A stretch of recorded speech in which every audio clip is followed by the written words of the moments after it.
Suatu saat kita memang dihadapkan dengan kondisi seperti itu, Pak.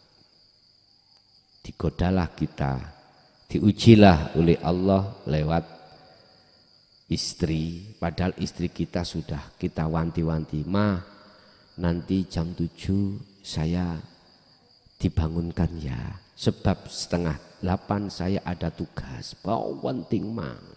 "Oh iya." Lah kok mama ini melok keturun. Masakan durung mateng, mamane sik melungker. Kepegelen, Pak. Kepegelen. Mari rewang Bu di kepegelen. Malah jam 8 digugah. Ngamuk-ngamuk. Udah. Iya. Sama ibunya juga begitu. Kita kalkulasi kita dalam satu bulan kebutuhan kita untuk bla bla bla bla jumlahnya 3 juta. Lah kok kasih belanja 300? 300.000. Jadi antara in dengan out gak imbang, ngamuk-ngamuk. Tapi kalau mama sini sih enggak gitu, ya dah, enggak. Mama sini, mama sana sih ngeroweng gitu. Kalau mama sini sam'an wa ta'atan. Ayem hati karena melihat Allahnya yang ngasih. Matur suwun. Kalau kita tidak libatkan hati kepada Allah, tidak kembali pada Allah, siapapun lah Pak, mesti muring-muring, mesti amarah, mesti ganjel nih hati, ganjel banget. Lewat ajaran ini biar ganjelan-ganjelan dalam hati kita yang selalu menggerogoti hati kita. Ala bidzikrillahi tatmainnul qulub. Ingatlah, hanya kesadaran hatimu, hanya ingat pada Allah lah hatimu akan damai. Berarti Andalah yang dimaksud seseorang yang telah kefanaan, kehancuran atas segala-galanya. Sugih yo gak rumangsa awake sugih, pangkat yo gak rumangsa awake pangkat, apapun tidak merasa memiliki, justru di dalam hati adalah semua milik Allah. Ngomong gampang, biasanya ngoten, ya dah. Tapi mungguh jenengan aku yakin laku yo semudah jenengan ngomong. Karena sudah tahu. Bahasa ngomong gampang ngelakoni angel itu cuman kanggo orang-orang ahli hijab. Wa minan nasi may yaqulu amanna billah. Lu jelas. Sebagian besar manusia itu beriman, berkata beriman kepadamu Muhammad, aku beriman kepada Allah dan hari akhir. Tapi wa mahum bimu'minin, katakan Muhammad, kau biar tahu ya, saya kasih tahu kata Allah, wa mahum bimu'minin, sebetulnya mereka itu tidak beriman. Buktinya mana? Hati kita masih merasa atau mengimani air ini bisa mendatangkan manfaat. Baygon ini mendatangkan mudor. Lah itulah bukti. Oh kok gak bojoku kerjane giat, gak 3 juta bos. Lah dia beriman yang aweh, yang kasih kebutuhan itu suami. Hati beriman terhadap itu karena kesedot atau ketarik oleh fisik. Ya itu tadi imannya fisik. Padahal tidak kau sadari di dalam suamimu itu ada Allah. Tanpa itu nggak akan pernah bisa memberikan 3 juta. Nggak akan. Tanpa itu suamimu nggak bisa nyapo-nyapo. hakikati kita itu kalau sudah sampai di situ Pak, itu loh Pak seperti patung gitu loh. Seperti patung. Lah, bagi orang yang sudah masuk di wilayah musyahadah ini, ngapunten, walaupun nyun sewu, hati ini sudah gelap, sepi, gelap atau sepi dengan urusan dunia, anteng hatinya. Justru keantengan hati itu di saat seperti itu. Walaupun jasmaniah jenengan ini dalam keadaan miskin, tetap hatimu akan damai. Berarti sudah tidak ada dunia, tidak ada selain Allah. Artinya Bapak Ibu, di tengah malam yang seperti gelap ini, sepi sunyi, tapi indah. Di belakang kegelapan malam itu ada keindahan. Apa? Bintang akhirnya kelihatan, bulan kelihatan. Indah toh Pak ya? Indah. Walaupun di siang hari, artinya apa Pak? Jenengan kalau sudah di wilayah sadar diri, imannya hanya pada Allah, sugih gak sugih, pangkat gak pangkat, itu mungguh hati sampai tidak bisa menjadikan penghalang kepada Allah, karena itu semuanya sudah hancur dalam hatimu, sudah tidak kau imani, imanmu hanya pada Allah. Bapak Ibu hadirin jamaah rahimakumullah, kesimpulan,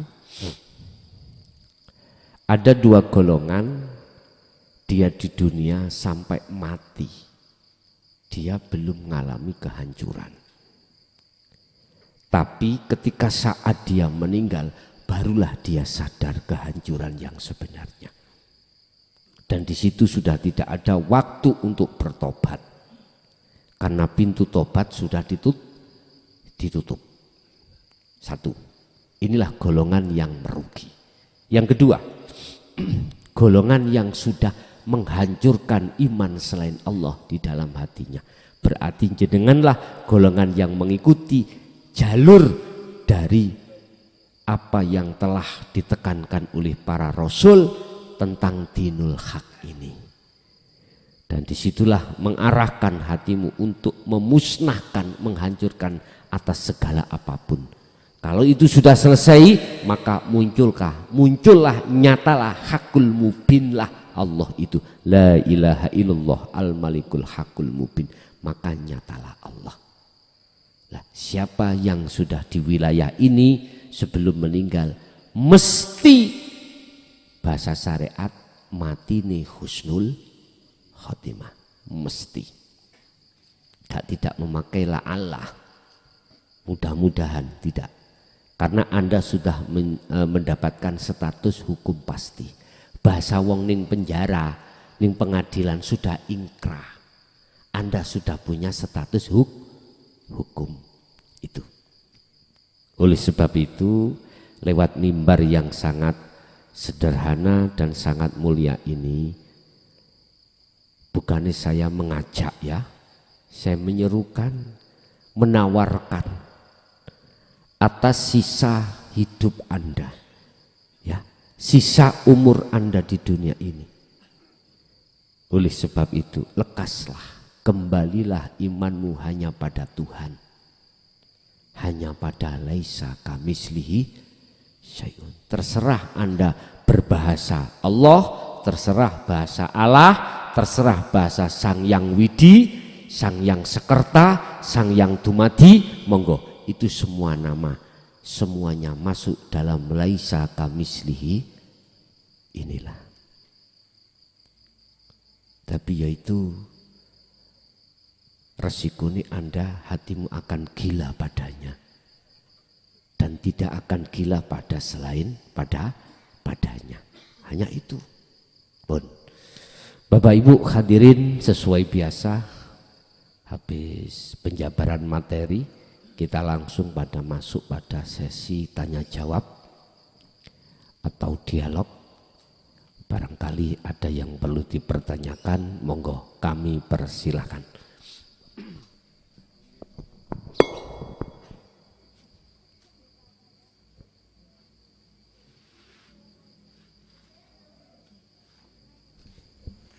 Assalamualaikum warahmatullahi wabarakatuh. Mugi Gus Mas Lason diberi kesehatan. Amin ya rabbal alamin. Saya mencoba untuk memberikan sebuah pernyataan pengalaman rohani. Bukan bertanya, tapi memberikan pernyataan. Mangke kula diparingi pedaran mengatakan. Sebelum saya bertemu dengan Dinul Haq ini sekitar tahun 1990 itu Pak. Saya dulu memang pernah belajar melalui olah pernafasan. Itu diberikan dzikir siri tapi yang tauhid yang dari syariat itu Pak, la ilaha illallah itu Pak.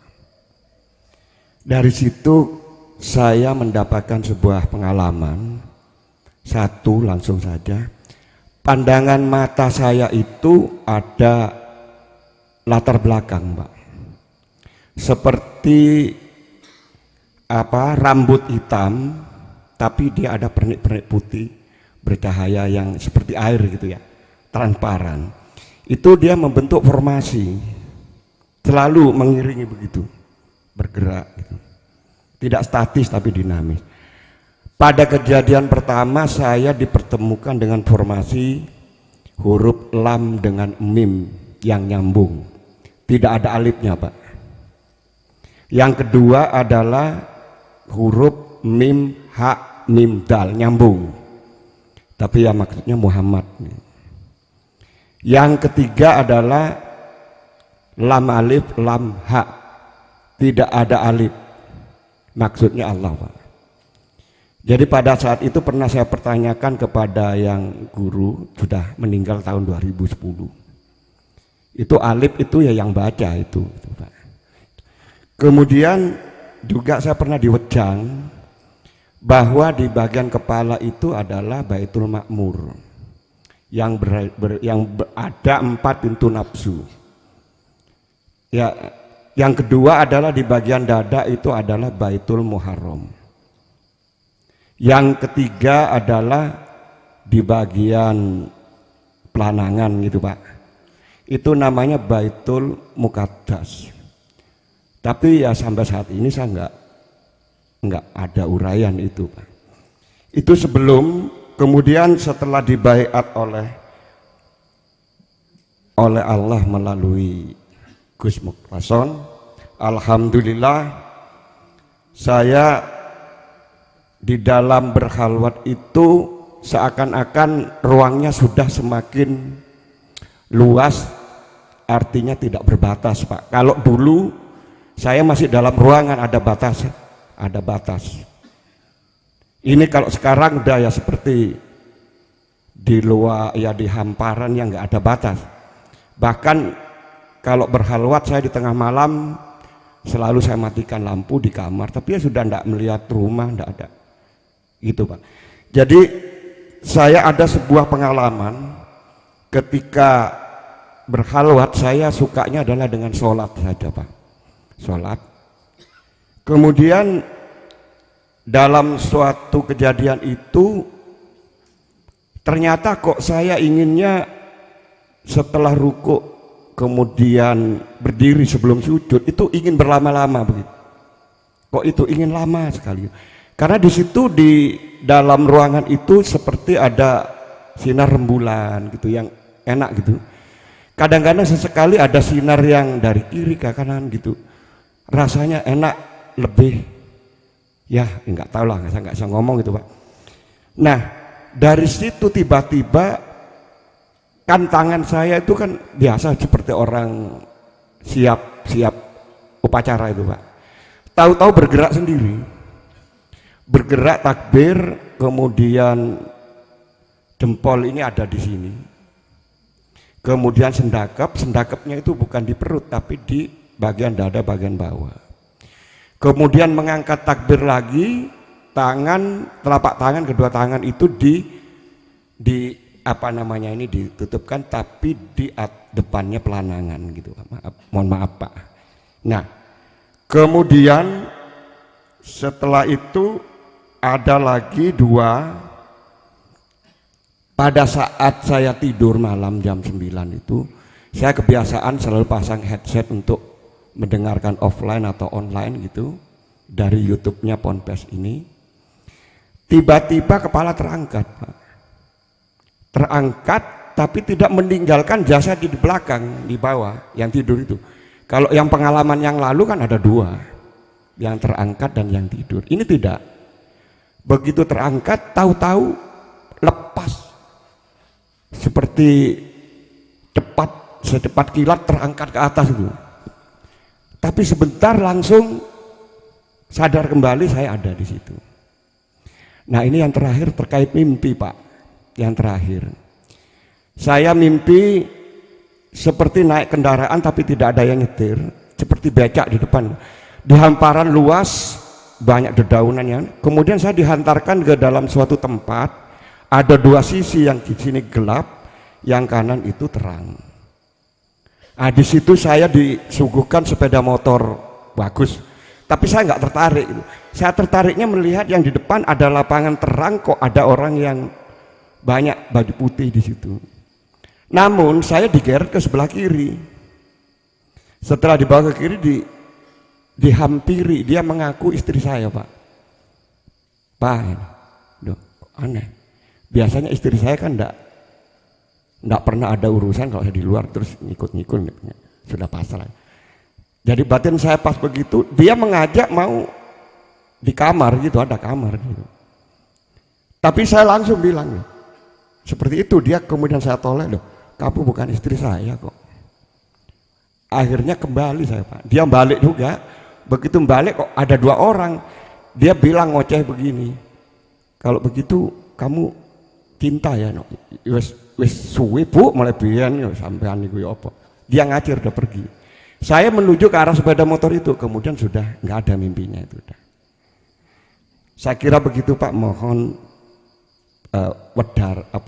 wedaran pun matur sembah. Assalamualaikum warahmatullahi wabarakatuh. Oh ya, nama saya Bambang Seswoyo, Pak. Nggih, saking Sengkaling, Pak. Sengkaling. Sengkaling. Malang nggih, Sengkaling. Malang Sengkaling. Oh, okay. Depan pemandian. Okay. Terima kasih. Assalamualaikum warahmatullahi wabarakatuh. Waalaikumsalam warahmatullahi wabarakatuh. Dulu itu kalau kita pernah mengenal ilmu sejati dari Romo, proses sangkan paraning dumadi itu gini, Pak. Di dalam roh nyawa itu Allah siapkan rasa. Jikalau rasa itu dikembangkan, dijalankan lewat meditasi sadar diri, akan muncul cahaya. Di dalam cahaya akan menemukan urip. Kalau bahasa Quran itulah sistem innalillahi wa inna ilaihi raji'un. Dalam thariqah itulah sistem suluk sisalik menuju wusul. Oke. Kita dihadapkan 3 makom manusia ini. Kalau ngomong sifat, kita dihadapkan diri ini 2 sifat. Pertama sifat basariyah, kedua sifat basirah. Makom 3 tadi adalah muhadharah dan mukasyafah, tempatnya di sifat basariyah, di mana kita masih diperlihatkan oleh Allah tentang kasar dan gaibnya makhluk. Muhadharah, kita ditemukan makhluk kasar niki, kasar. Di mukasyafah kita diperlihatkan Allah kegaiban makhluk seperti jenengan waktu khalwat dalam sholat tadi, gitu. Terus jenengan khalwat dipahamkan Allah Baitul Ma'mur, ya ta? Terus dipahamkan tentang masalah Masjidil Haram, dipahamkan tentang masalah Baitul Muqaddas. Oke, itu semuanya masuk dalam kategori maqam mukasyafah. Bahkan mohon maaf, suatu saat nanti jenengan bisa jadi Allah perlihatkan surga dan neraka, diperlihatkan. Bisa jadi Anda diperlihatkan lagi masuk di dalam alam malakut, bertemu malaikat tadi. Iya, malaikat sudah tadi, sudah masuk melihat orang berbaju putih-putih. Diperlihatkan juga di alam Jabarut, mungkin ketemu iblis, ketemu jin, atau alam-alam barzah yang tertutup, bisa jadi. Semua ini Bapak adalah maqam mukasyafah. Dikatakan maqam mukasyafah, maqam terhijab, terkuatnya gaib makhluk yang tadinya tidak tahu akhirnya tahu. Ini semuanya adalah proses perjalanan panjenengan.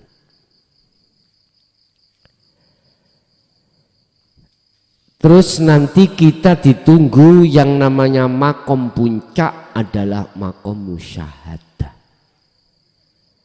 Maqam di mana pertemuan antara rohaniyah dengan Allah. Asyhadu bertemu illallah. Musyahadah. Maqam di mana yang tadinya kita gaib pada Allah sekarang sudah tidak gaib. Maqam di mana kita kenal pada Allah tadinya hanya sebatas nama, sekarang sampai pada yang memiliki nama Allah yang disebut Al-Mawjud, wujudnya Allah. Ya, tanda-tanda kalau jenengan ini sudah dimusyahadah, dikatakan ruh sudah wa inna ilaihi roji'un. Bahasa kitab hikam itu amal arif, sudah dikatakan makrifat pada Allah. Tandanya adalah kalau ketika saat jenengan iki posisi khalwat khusus tadi ya, jenengan akan dimasukkan satu alam yang tidak ada siapa-siapa, terang benderang, benter, cahayanya Anda tidak tahu sumbernya dari mana, pokoknya pewadang, pewenak, ning ati mesti seneng. Terus keakuan diri kita tiada. Kalau saya gambarkan, jenengan ini tidak akan bisa bercerita bagaimana keadaan enaknya di musyahadah itu. Wis satu. Kalau kita tarik di luar khalwat seperti khusus itu, kita ke umum secara sadar ya, gini. La yarawna li anfusihim syai'an. Kondisi apapun Anda secara rohaniah sudah tidak ada iman adanya makhluk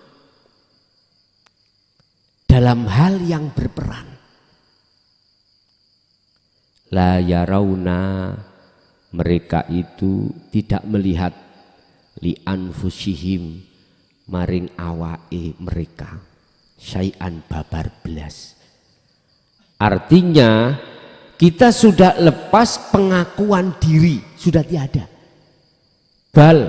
Balik yusyahid annal fa'ila huwallahu ta'ala. Dalam hatimu hanya pengakuan Allah yang segala-galanya. Ini dalam kondisi jenengan secara jasmani sadar di alam muhadharah ini. Inilah yang kumaksud gila tadi.